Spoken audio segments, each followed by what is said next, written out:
tenir compte des vies humaines qui sont en danger. Et le texte qui va avec, sauve-toi si tu peux.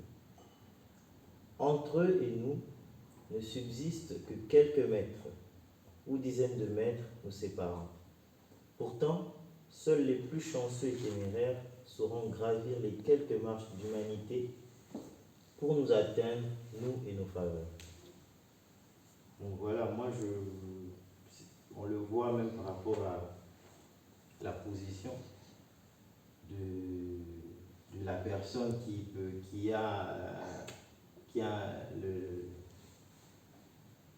une décision en fait pour que ces gens-là soient pris en charge. C'est juste une illustration. Il y a un regard un peu de haut, comme si que ces gens-là ils ne sont pas encore assez humains pour qu'on leur vienne en aide immédiatement. C'est pour ça que j'ai dit, seuls les plus chanceux et téméraires sauront gravir les quelques marches d'humanité pour nous atteindre, nous et nos faveurs. Je vous laisse développer. La suite, le génocide.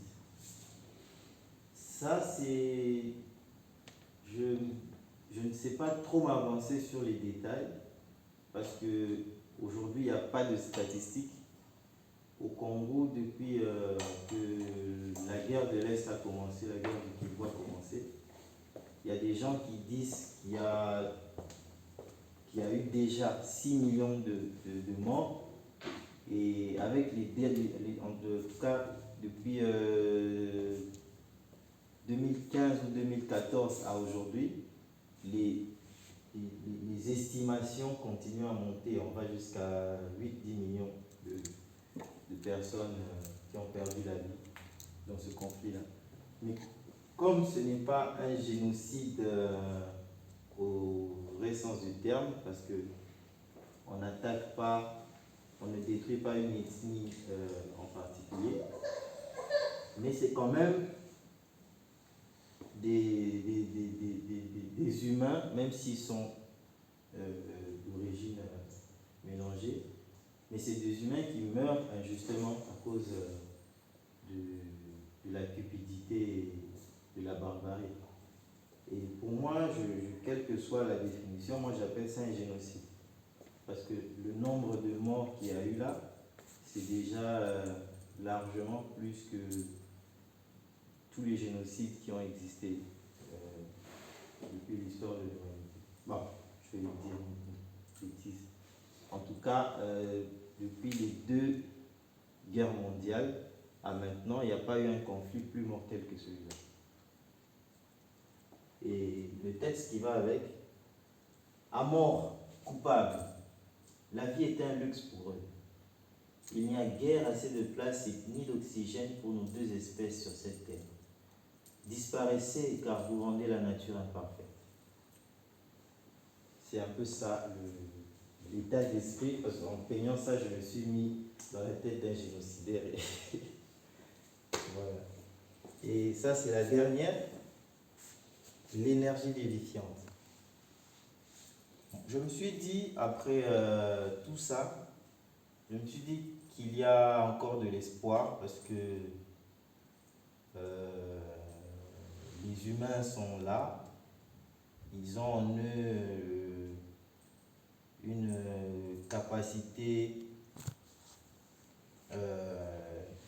ou ils